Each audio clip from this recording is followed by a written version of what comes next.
Bonjour à tous et à toutes. Eh bien, nous revoilà. J'espère que vous allez bien, que vous avez la forme.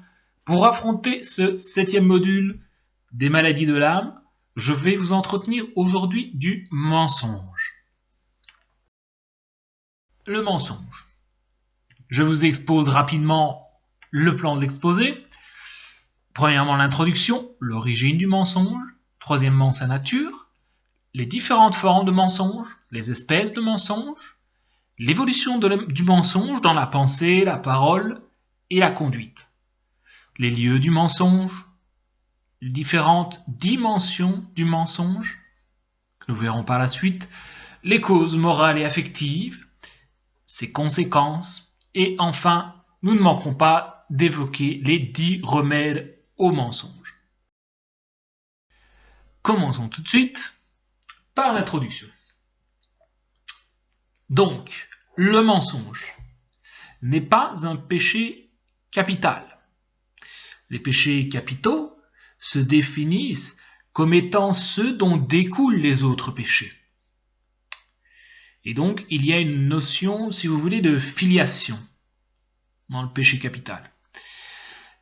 Le mensonge, qui revient plutôt dans le 20e chapitre de l'Exode, donc dans les 10 commandements de Dieu, lui a pour définition d'être un péché mortel, c'est-à-dire qui supprime le bénéfice de la grâce divine, séparant l'âme de Dieu. A contrario, les péchés véniels ne font que ternir la grâce, mais elles ne la coupent pas définitivement. Donc voilà, il faut bien que ces concepts soient clairs de péché mortel, péché véniel et péché capital. Le péché capital, voilà, comme je vous l'ai dit, comme je le répète, c'est une notion, si vous voulez, de filiation. Ce sont ceux qui sont à l'origine de tous les autres. Par exemple, si sous l'emprise de la luxure, qui est un péché capital, je trompe ma compagne avec une autre femme, qui est l'adultère, c'est un péché mortel. Donc, le mensonge. Nous savons tous qui est le père du mensonge. Le serpent originel, qu'on retrouve dans la Genèse, qui est évoqué dans les évangiles par notre Seigneur Jésus-Christ. Également, c'est le premier menteur. Il ment à Ève. Qu'est-ce qu'il lui dit? Il lui dit que Dieu est jaloux des hommes. Et donc, pour faire simple, le mensonge, c'est ce qui n'est pas réel. Bon, ici, vous ne pouvez pas voir, mais j'ai un verre à côté de moi. Voilà, je le mets ici. Ce verre, eh bien, il est vrai. C'est pas un mensonge. Bon, là, je vous demande de me croire sur parole. Et donc, c'est une réalité qui s'appelle un verre. Et ce n'est pas, par exemple, un camion. Voilà. Pourquoi? Parce qu'il n'y a pas de camion réellement. Donc, ce qui est vrai, c'est ce qui est réel. Le mensonge étant quelque chose d'irréel. Donc là, on commence par ça. Ça, c'est déjà la base. Entre la réalité et ce qui n'est pas. Ce qui existe et le néant. Ça se complique un tout petit peu quand on réfléchit un peu à qu'est-ce qui est réel dans la vie. Car tout est plus ou moins éphémère. Je vous ai parlé de ce verre, mais ce verre a une réalité qui est, somme toute, momentanée. Un jour, il sera troué, jeté, cassé, et il n'existera plus en tant que réalité d'un verre. Et donc, nous-mêmes, nous devons un jour mourir. Tout est éphémère. Mais il y a quelque chose qui est, qui existe depuis toujours et pour toujours. Et cette réalité, c'est Dieu. Tout le reste, c'est un flop. Un gros, un petit, un moyen, mais du flop quand même. Et attention, le plus grand danger du mensonge, c'est quand il a l'air réel. Au plus il a l'air réel, au plus il est dangereux. Par exemple, que sais-je, quelqu'un qui est sous l'effet de l'alcool ou sous l'effet des drogues et qui voit des éléphants roses.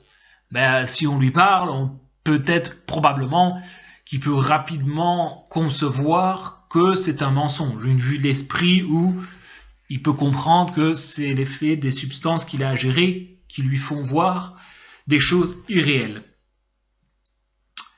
Mais par contre, beaucoup plus subtil, imaginons quelqu'un, un golden boy comme on les appelle dans la city à Londres, qui gagne bien sa vie, qui est au sommet de l'échelle sociale et roule dans une grosse Mercedes. Et ce monsieur-là, si on lui dit « Oh monsieur, vous êtes quelqu'un », il va le croire. Or, c'est un mensonge. On n'est pas quelqu'un parce qu'on gagne beaucoup d'argent, on n'est pas quelqu'un parce qu'on roule dans une grosse Mercedes, on n'est pas quelqu'un parce qu'on a beaucoup d'amis, qu'ils soient vrais ou qu'ils soient faux. Par exemple, si je dis que hier, le président Donald Trump a voulu me féliciter du travail accompli sur ma chaîne YouTube. Vous allez me croire? Vous n'allez pas me croire? Bon, probablement vous n'allez pas me croire. D'accord?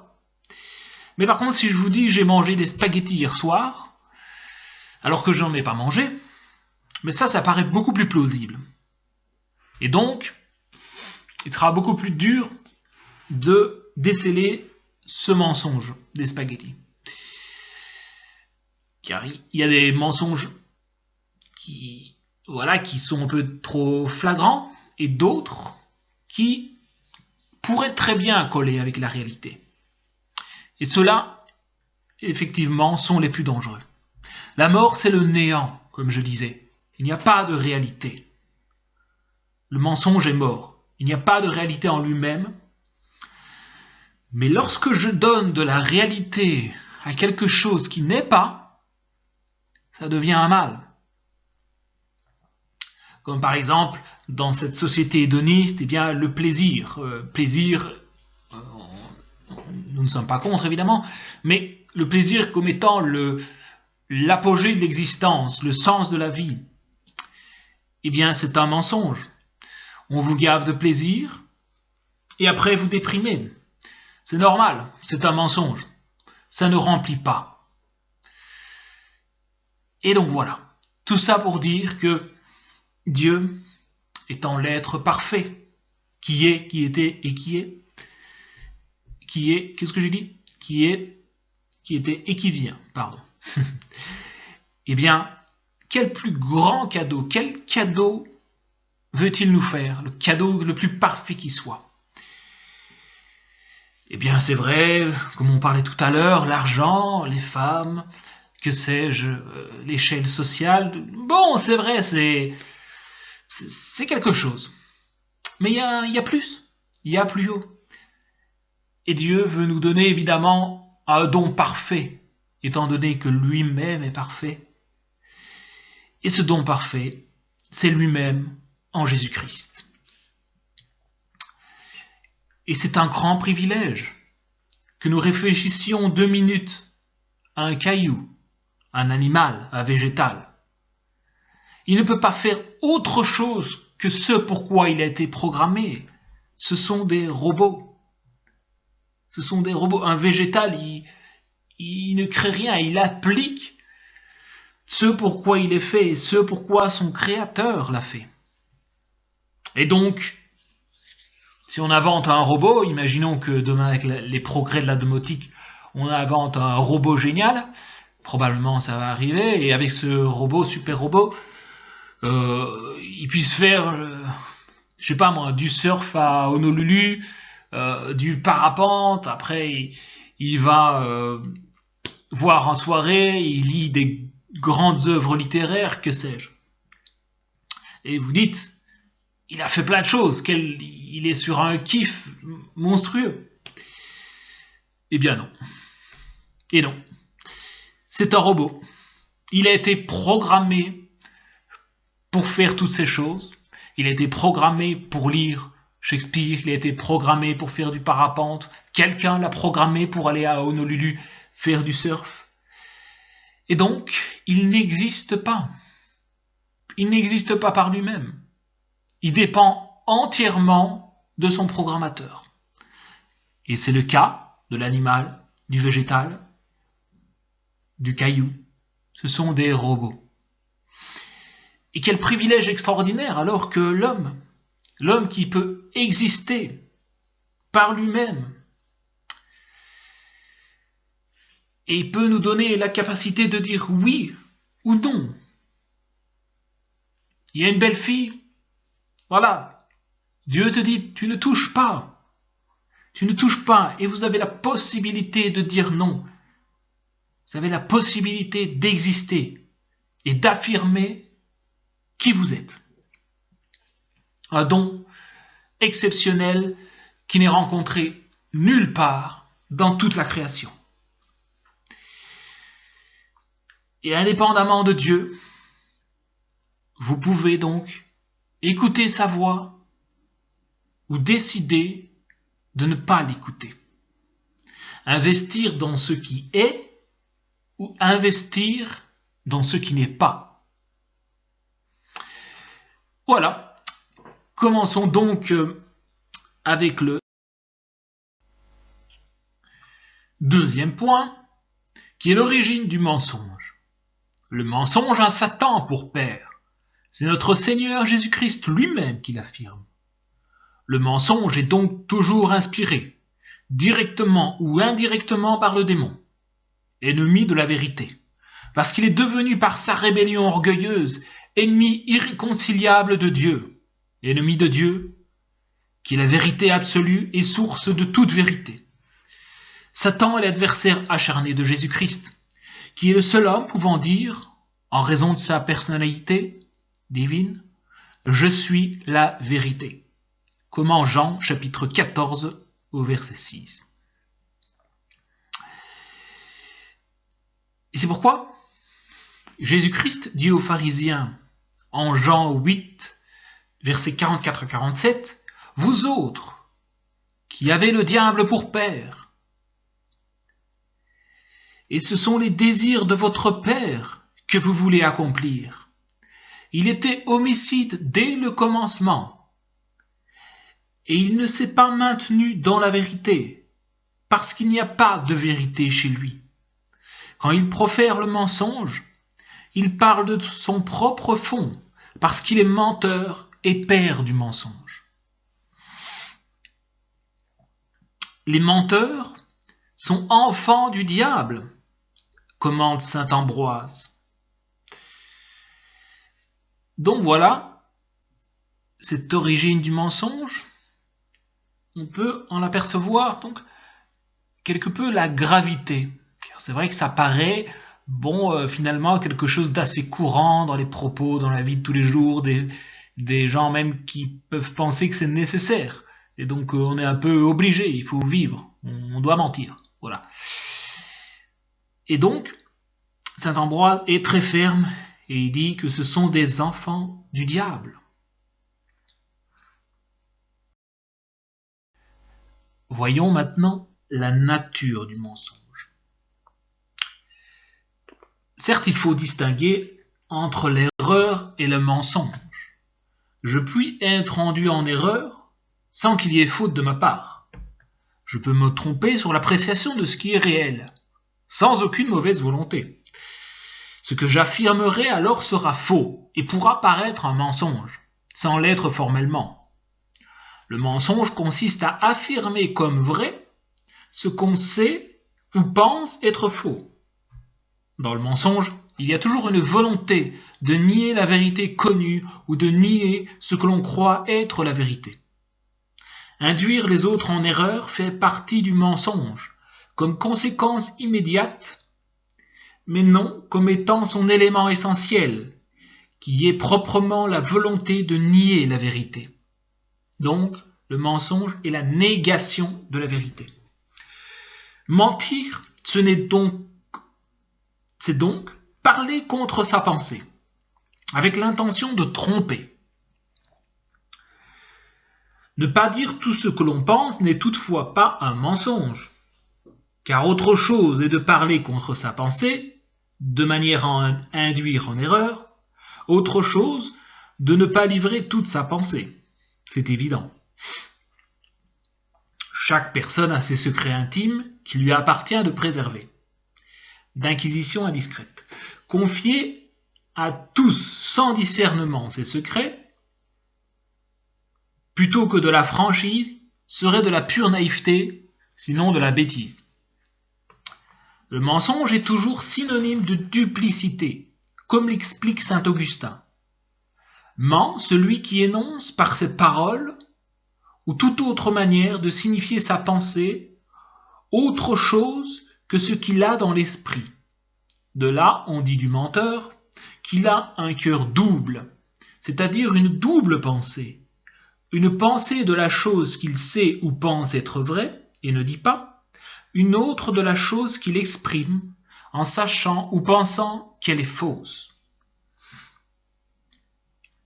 Certaines paroles fausses, en elles-mêmes, dites sans aucune intention de parler contre sa pensée, ne constituent donc pas des mensonges.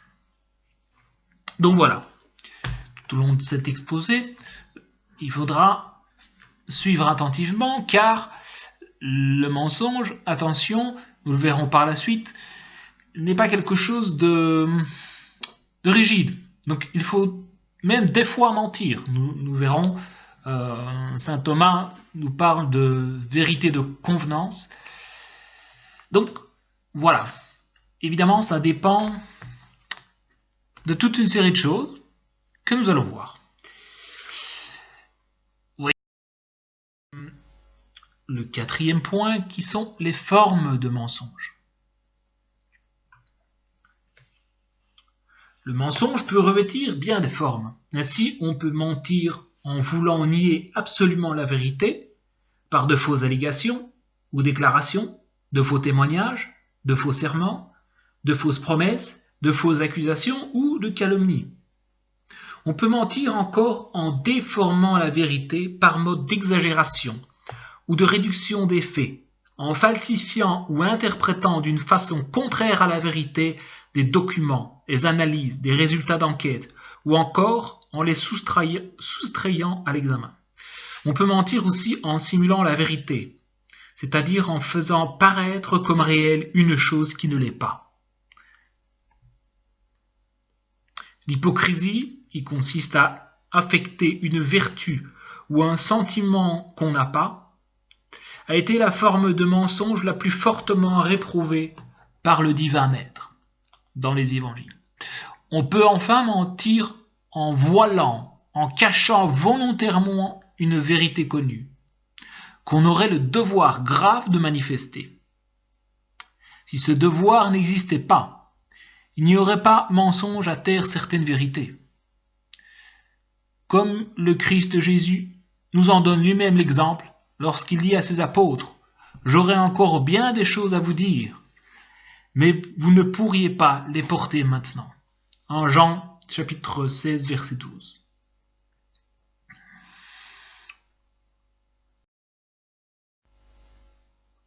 Différentes espèces de mensonges. Donc d'après leur gravité morale, on reconnaît 3 espèces de mensonges. Le mensonge pernicieux, le mensonge joyeux et le mensonge officieux. Le mensonge pernicieux, lui, est fait dans le but de nuire. Il est inspiré par la méchanceté. Le mensonge joyeux est proféré par manière de récréation. Il ne poursuit d'autre intention que le plaisir.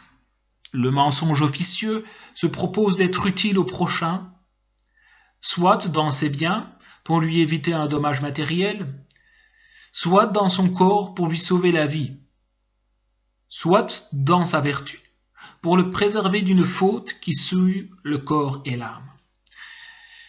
Saint Basile, saint Ambroise, saint Augustin et plusieurs autres pères, dont saint Thomas d'Aquin, résument la doctrine, enseignent, à la suite d'Aristote, que tout mensonge est un désordre qui fait plus ou moins de mal à l'âme. Le mensonge pernicieux, comportant toujours une intention de nuire, et par la suite de la haine envers Dieu et le prochain, est un venin mortel qui tue la vie de l'âme. Et plus la vérité à laquelle cette espèce de mensonge s'oppose est élevée et universelle, plus grave est la faute de celui qui ment. C'est ainsi que le plus grave de tous les mensonges est celui qui nie ou altère des vérités divines. Donc on voit par là qu'un mensonge peut être péché véniel ou, s'il atteint des vérités divines, être un péché mortel. Dans la mesure où le mensonge blesse la charité envers le prochain, qu'il induit une erreur au plan des vérités humaines, scientifiques ou morales, il est aussi gravement coupable. Comme on le disait, le seconde espèce de mensonge, qui est le mensonge joyeux et officieux, où il n'y a aucune intention de nuire au prochain, mais au contraire l'intention de le distraire ou de l'aider, bien qu'ils ne peuvent comporter de fautes graves, si ce n'est qu'en raison d'un scandale sérieux qui en naîtrait, ne sont toutefois pas exempts de désordre moral. Ils sont donc à éviter. Ils s'opposent en effet à l'ordre naturel qui veut que les mots soient les signes des pensées, de sorte que parler contre sa pensée est toujours un mal. On doit donc se garder de toute espèce de mensonge pour respecter la finalité du langage et se trouver en harmonie avec la parole de Dieu incarnée, qui nous recommande une parfaite simplicité de cœur et une transparence sans faille dans toutes nos paroles, lorsqu'il ordonne que votre discours soit oui, oui, non, non. Ce qui en plus vient du malin. De l'évangile de Matthieu, chapitre 5, au verset 37. On ne doit donc jamais dire de mensonge, même pour rendre service au prochain ou pour s'amuser. Une bonne fin ne pouvant justifier l'usage d'un mauvais moyen.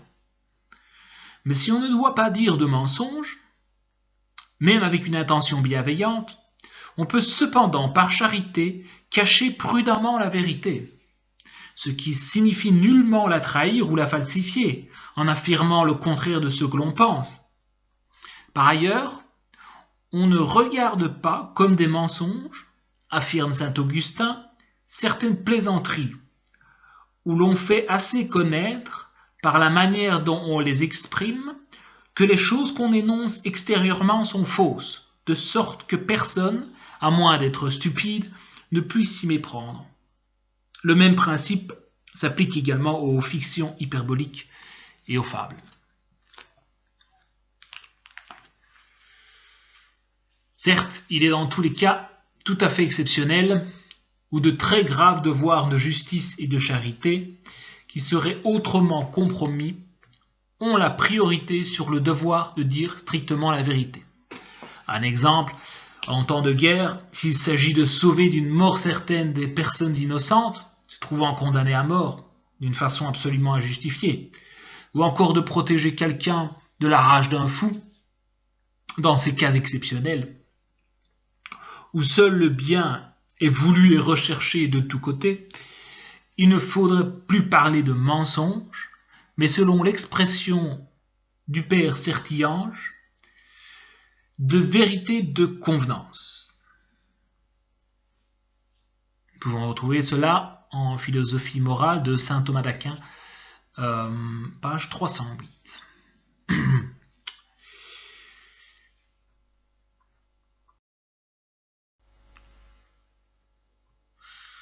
Voyons maintenant l'évolution du mensonge et de la pensée.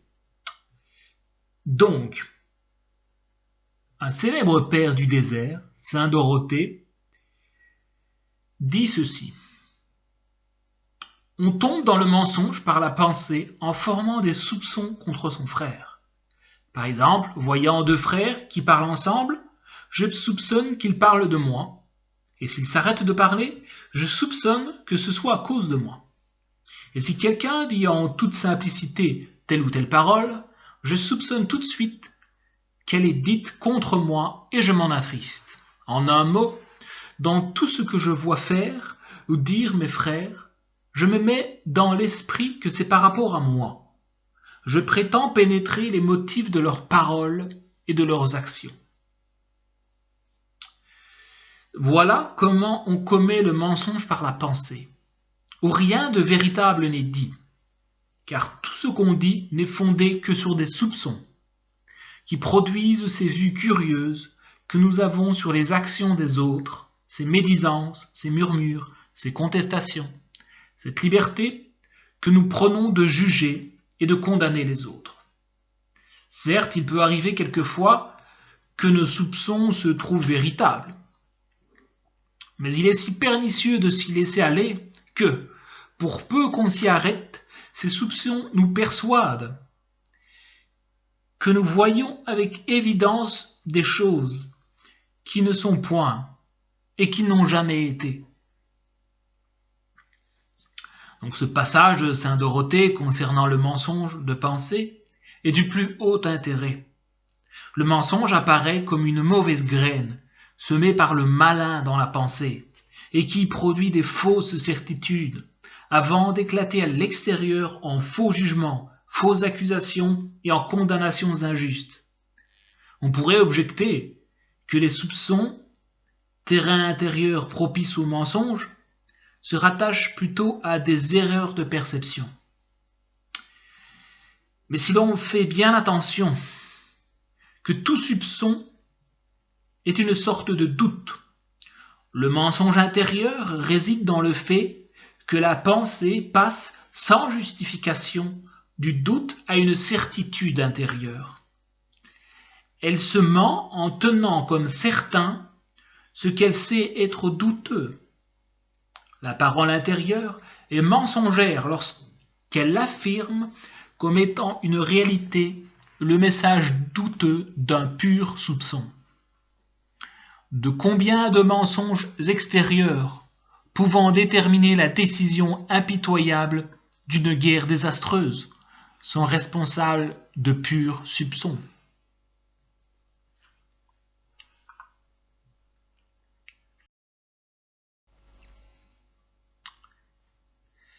Le mensonge de parole.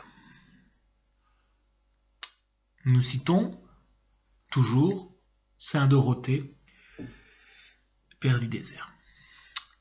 Quant au mensonge que l'on commet par la parole, continue saint Dorothée, en voici un exemple. Un frère est paresseux. On ne veut point se lever pour aller à l'office de la nuit.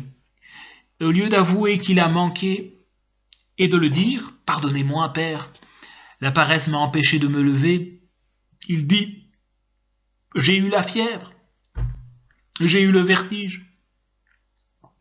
Je n'ai pu en aucune façon me lever, j'étais faible, j'étais malade. » Il dit 10 mensonges pour s'excuser, au lieu de dire une seule parole vraie pour confesser humblement sa faute.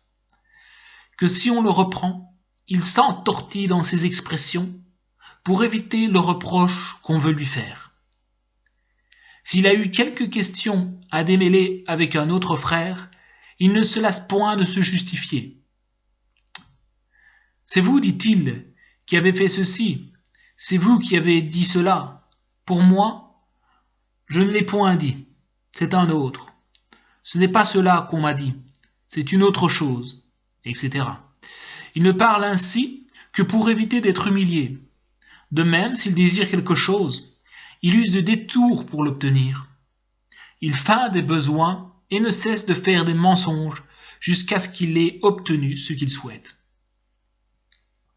Un homme qui en use ainsi n'est digne d'aucune créance. S'il lui arrive par hasard qu'il dise vrai, on ne peut pas s'y arrêter, parce que la vérité ne sort jamais de sa bouche, qu'elle ne soit accompagnée d'obscurité et d'équivoques.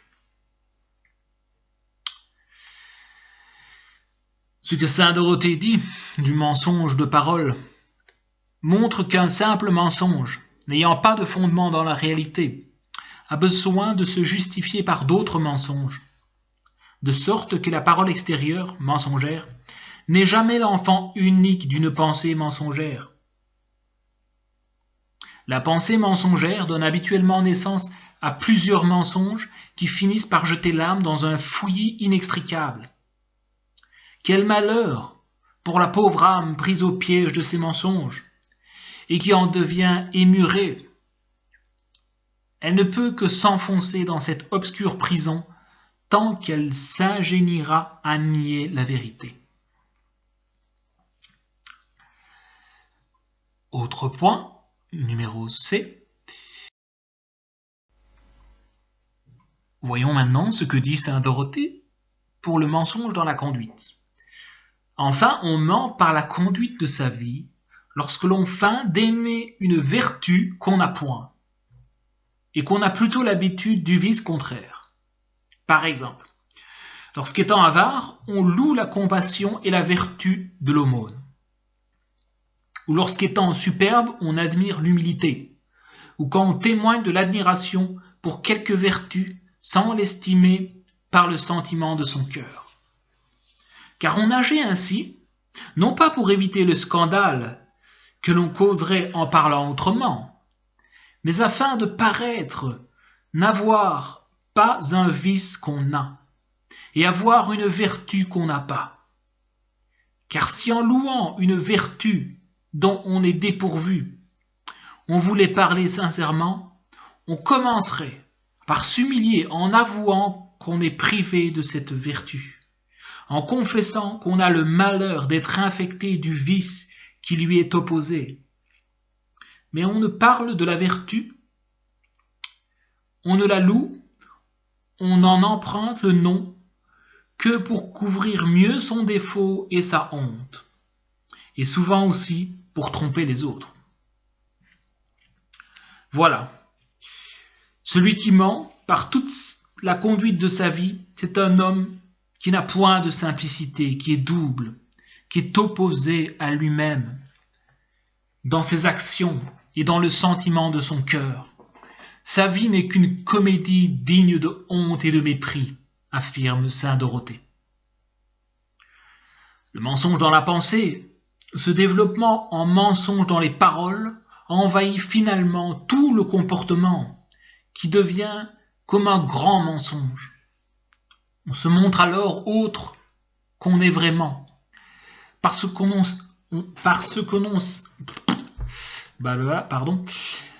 ne s'aime pas et qu'on désire être aimé.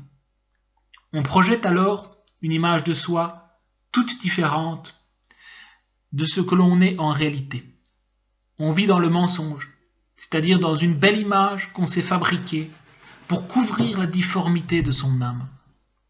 Cette image sans consistance est extrêmement fragile et facilement ternie. Aussi longtemps qu'on s'emploie à la refaire, on s'enfonce dans le mensonge jusqu'au moment où il n'est plus possible de la refaire. Car vient un temps où l'orgueilleuse proclamation de sa propre innocence est honteusement démentie par les faits. C'est alors l'heure de la grâce où l'homme ou l'âme est fortement invité à sortir de son mensonge et à rencontrer la vérité, c'est-à-dire s'y soumettre pleinement pour goûter la joie de la liberté.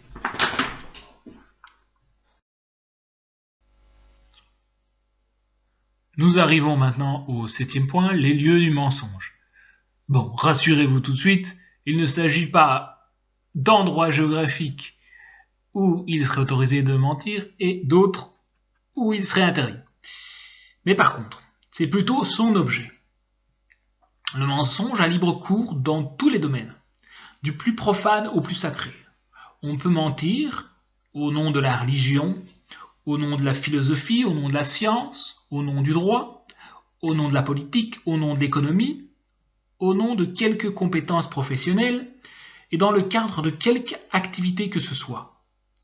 Il y a donc des mensonges religieux, des mensonges philosophiques, des mensonges scientifiques, mensonges politico-juridiques, des mensonges politiques, socio-économiques, qui entachent les plus simples relations interpersonnelles. Les mensonges, dans le domaine religieux, comme nous l'avons dit, sont les plus graves, parce qu'ils s'opposent à la vérité divine. On blasphème alors contre Dieu, ou bien on falsifie sa parole en la soumettant à des vues et à des ambitions humaines. Le mensonge est l'outil indispensable des détracteurs de la religion, les ennemis ou les assassins de la foi. En philosophie et dans les sciences, il est possible de mentir en enseignant des principes qu'on sait être faux et de fausses théories, comme celle tout à fait ridicule qui veut que l'homme descende du sage. Origine ténébreuse qu'on reporte à une période préhistorique, spécifiée par l'impossibilité absolue d'établir quelque preuve scientifique que ce soit. D'ailleurs, si un des auditeurs a une preuve scientifique, merci de nous la communiquer par message. Le mensonge consiste donc alors à poser une thèse scientifique, ce qui n'est qu'une pure hypothèse fondée dans l'imaginaire. Et donc, lorsque la science du droit refuse de se baser sur la loi naturelle et ne veut s'appuyer que sur les faits actuels de la société, elle ne peut être la source de mensonges et donner naissance aux faux droits, comme le droit présumé à l'avortement, le droit présumé au mariage contre nature, le droit présumé de contrôler les naissances par n'importe quel moyen, etc., etc. La politique, telle qu'elle s'exerce depuis Machiavel, semble être un lieu privilégié de mensonges. Quel mensonge n'est-on pas prêt à commettre pour prendre le pouvoir, le conserver et l'étendre? Il est également bien tentant, lorsqu'on poursuit des avantages personnels, de se servir de ses connaissances et habilités professionnelles pour mentir. Le domaine le plus exposé aux mensonges semble être le domaine de la gestion des biens économiques. Et toutes les transactions d'affaires, en raison de la cupidité qui soumet beaucoup de personnes et de compagnies au pouvoir séducteur de l'argent. Enfin, dans tous les domaines de l'activité humaine, se rencontrent, en plus de ceux qui mentent occasionnellement, des spécialistes dans l'art de mentir, de manipuler ou de frauder. Ça peut, à ce moment-là, donc tomber dans la pathologie.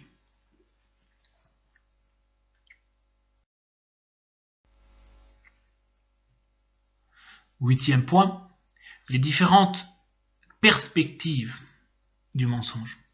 Donc on a la perspective sociale, où la vérité ou véracité est essentiellement une vertu sociale à laquelle s'oppose le mensonge. Par le mensonge, le prochain est offensé dans ses droits à la vérité, à la justice et à la charité.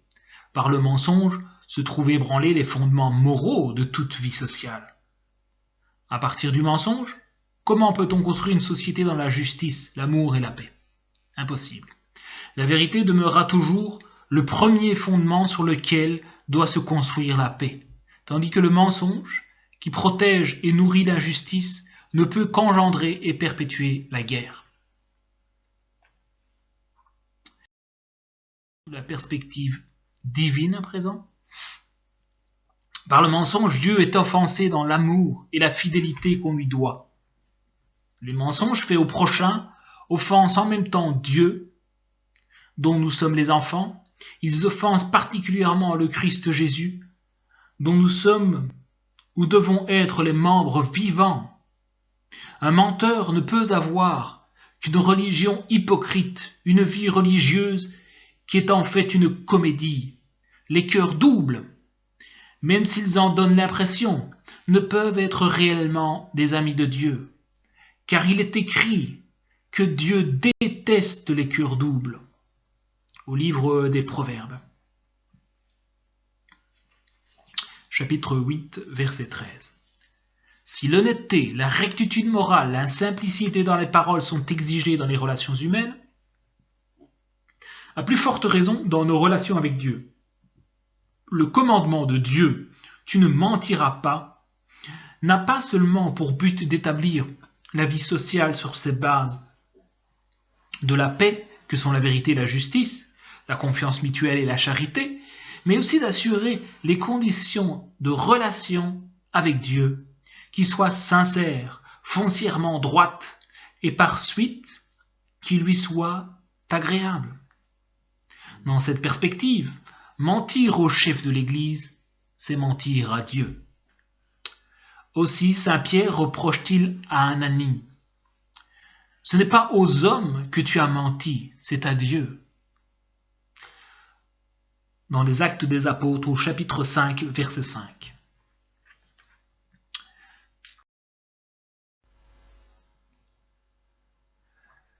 Voyons à présent, dans sa perspective intérieure, ce mensonge, le mensonge extérieur, suppose toujours un mensonge intérieur, que l'esprit se dit à lui-même. Le mensonge intérieur est favorisé par tous les sentiments négatifs qui mettent l'esprit dans une disposition contraire à la vérité. La méfiance vis-à-vis des personnes, le soupçon, le doute systématique, les préjugés, les pressions de toutes sortes portent l'esprit à se mentir à lui-même. Mais par-dessus tout, les attachements désordonnés à la volonté, comme les intérêts égoïstes et les désirs de puissance. L'esprit, qui a des dispositions négatives concernant tel ou tel objet, telle ou telle personne, se convainc facilement qu'il est dans la réalité, selon ses dispositions, bien sûr. Chacun voit avec son propre regard. Si le regard n'est pas lumineux, s'il n'est pas simple, s'il est double, s'il est opaque, c'est-à-dire embarrassé par des images intérieures négatives, il sera impossible de voir les choses ou les personnes telles qu'elles sont.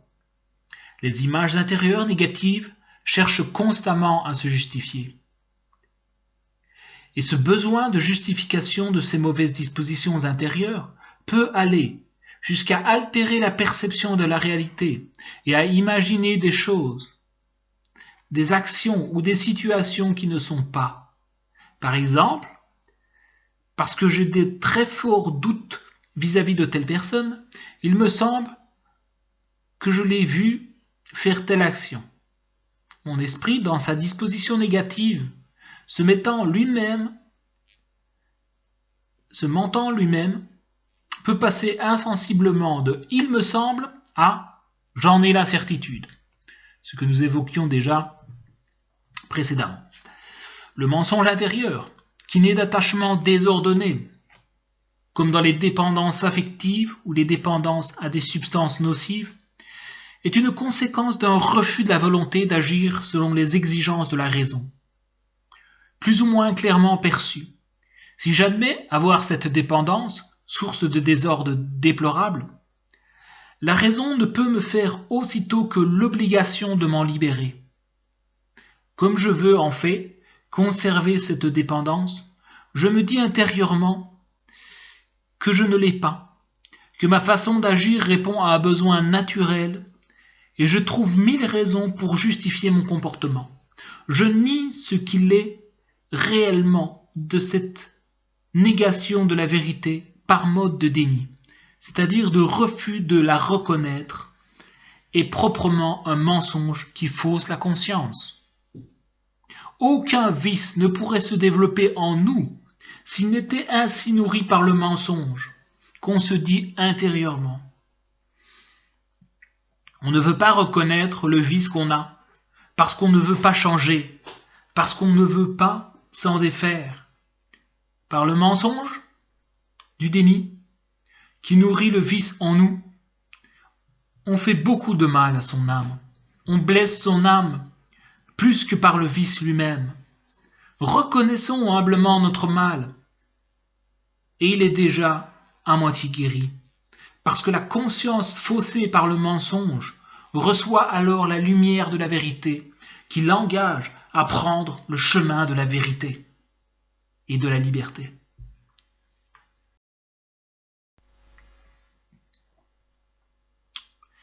Voyons à présent les causes. Le premier point est le point A. Les causes d'ordre moral à ce mensonge. Eh bien, elles sont diverses, mais les mensonges dits pour nuire au prochain et que l'on appelle pour cette raison pernicieux, je vous renvoie au point numéro 5 sur les espèces de mensonges, s'appuient sur l'un ou l'autre des motifs qui conduisent une personne ou un groupe de personnes à manquer de justice et de charité. Ces motifs sont le plus souvent l'orgueil, l'ambition, la cupidité ou l'avarice, l'envie ou la jalousie. Le mensonge s'attaque alors directement aux personnes qui l'abusent, en voilant tout ce qui est fait pour porter atteinte soit à leur vie, soit à leur réputation, soit à leurs biens. L'orgueilleux et l'ambitieux, qui veulent dominer sur les autres et étendre de plus en plus leur pouvoir sur eux, sont inévitablement amenés à prendre des moyens déshonnêtes pour obtenir ce qu'ils désirent et à cacher leurs crimes par le mensonge. De même, l'avare dans la soif de l'argent qui le dévore et qui motive tout son agir ne fait aucune attention aux exigences de la justice. Le seul souci qu'il conserve est celui de projeter une belle image de lui-même qui lui permettra de continuer longtemps et impunément ses escroqueries. L'envieux et le jaloux, ne pouvant tolérer que son prochain réussisse mieux que lui, ou lui soit préféré, sera tenté de l'écarter ou de l'éliminer, comme un obstacle à sa réussite, en faisant porter sur d'autres la responsabilité de leur propre machination.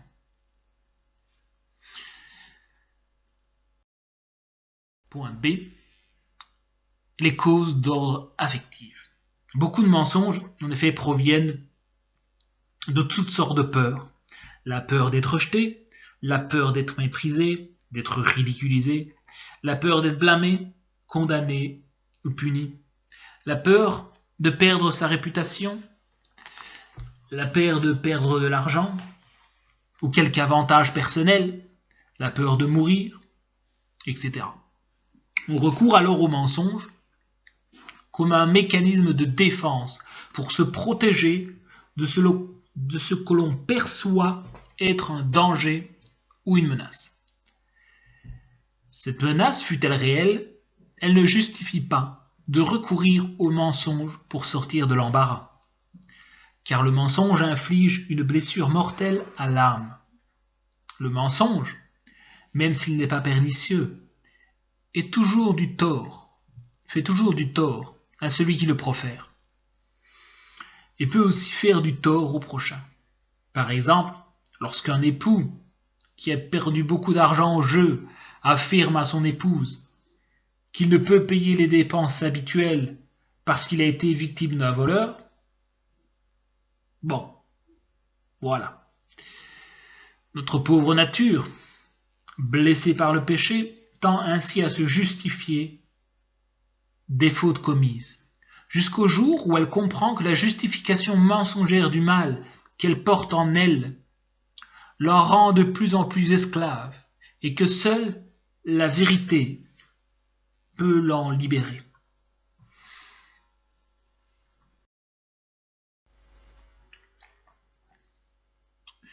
Dixième point, quelles sont les conséquences du mensonge? De l'origine du mensonge, de sa nature, de ses formes et de ses dimensions, on en voit aisément les conséquences néfastes.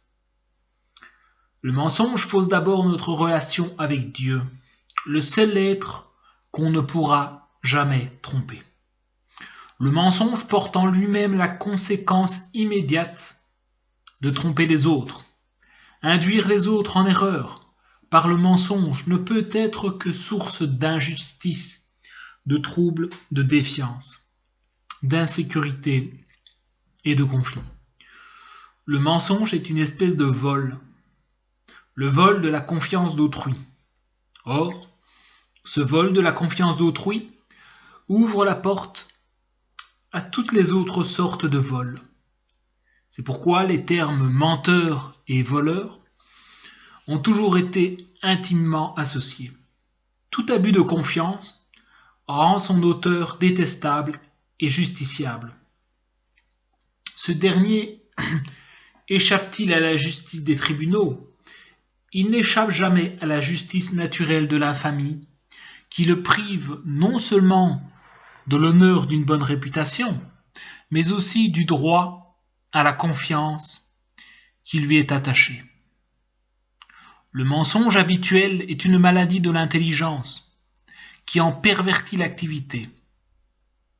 La maladie du mensonge a pour effet de fausser totalement la conscience.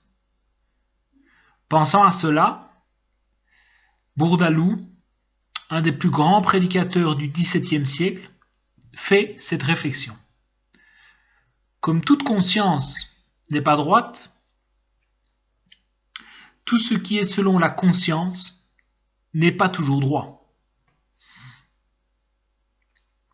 Qui est le sermon pour le 30e dimanche de l'Avent sur la fausse conscience. C'est-à-dire qu'en raison du mensonge, qui en fausse souvent le jugement, on ne peut faire appel à la conscience comme à la règle première de la moralité. Cette règle première et universelle ne se trouve qu'en Dieu, source unique de tout, ce qui est parfaitement vrai et droit. La maladie du mensonge empêche l'homme d'accomplir sa vocation divine, d'être un témoin de la vérité. Par le mensonge, auquel il obéit habituellement, il devient plutôt ennemi de la vérité, un instrument docile entre les mains du père du mensonge, qui s'en sert à son gré pour étendre sur la terre son royaume de ténèbres. Comme la vérité divine est le seul fondement réel de la liberté humaine, il est certain qu'il n'y a rien de moins libre que la volonté d'un homme soumis dans son intelligence au père du mensonge. Finalement, tout ce qui est construit sur le mensonge s'écroulera, parce que le mensonge n'a pas de consistance. Voilà pourquoi, fondé sur le mensonge, l'empire de Satan, malgré sa gloire apparente, est déjà vaincu. Donc c'est comme nous le disions tout au début dans l'introduction, le mensonge n'est pas, le mensonge est irréel, le mensonge est le néant.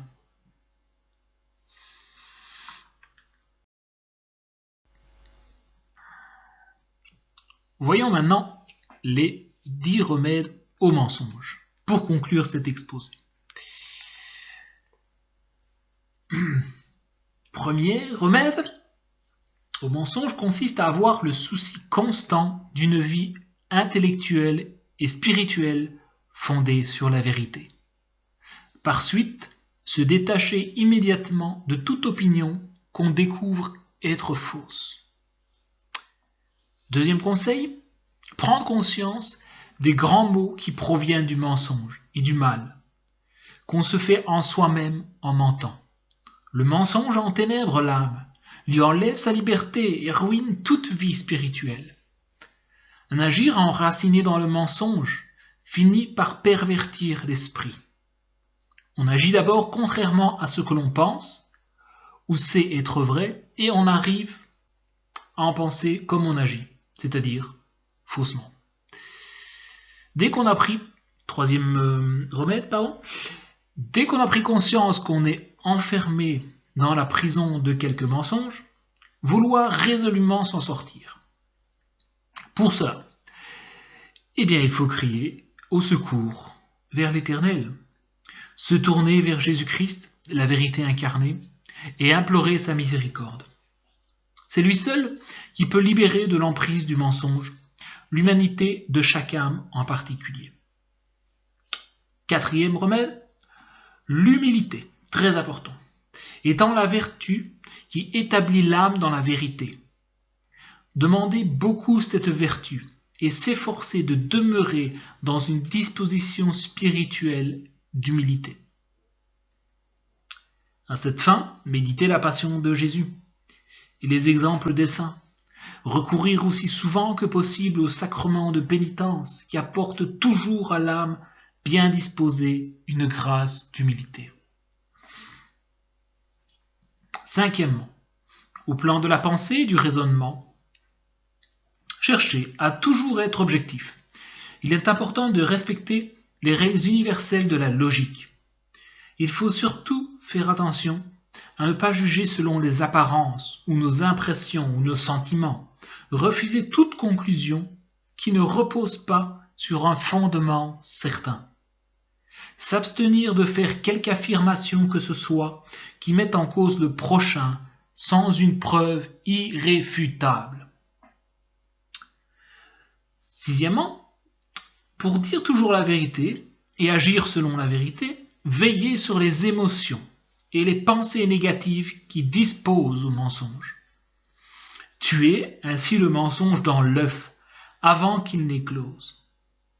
Cela suppose une grande vigilance sur le déroulement de nos pensées et désirs, d'où naissent nos paroles et actions. Apprendre aussi à contrôler l'activité de notre imagination, qui, influencée par nos émotions, est très prompte à transformer les faits et à leur donner de toute autre proportion qu'ils n'en ont en réalité.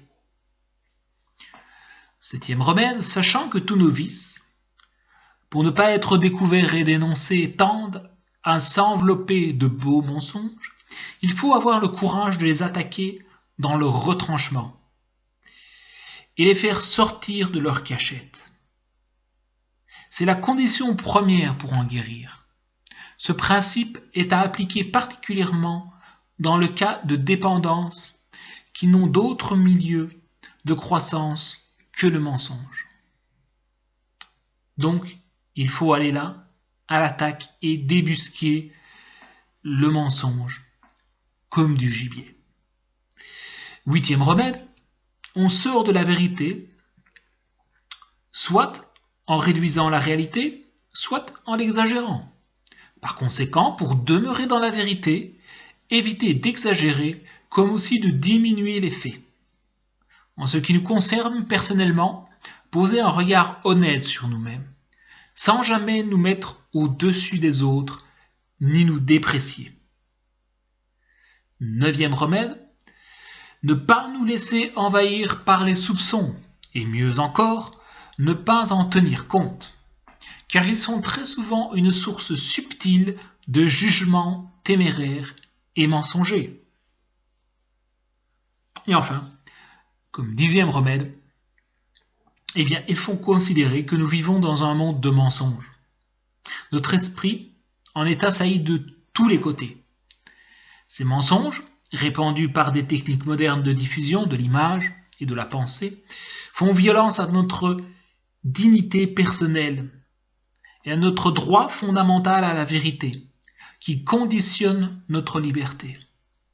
Il faut donc être averti autant des mensonges publicitaires que de tous les autres moyens de pression utilisés par des organisations influentes pour imposer à la société une pensée unique.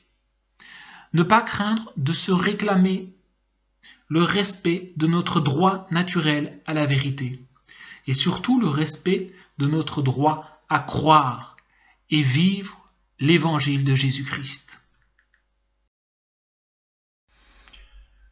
Voici que nous arrivons au terme de ce module 7 sur le mensonge. J'espère que vous avez été enrichis, vous avez été grandis.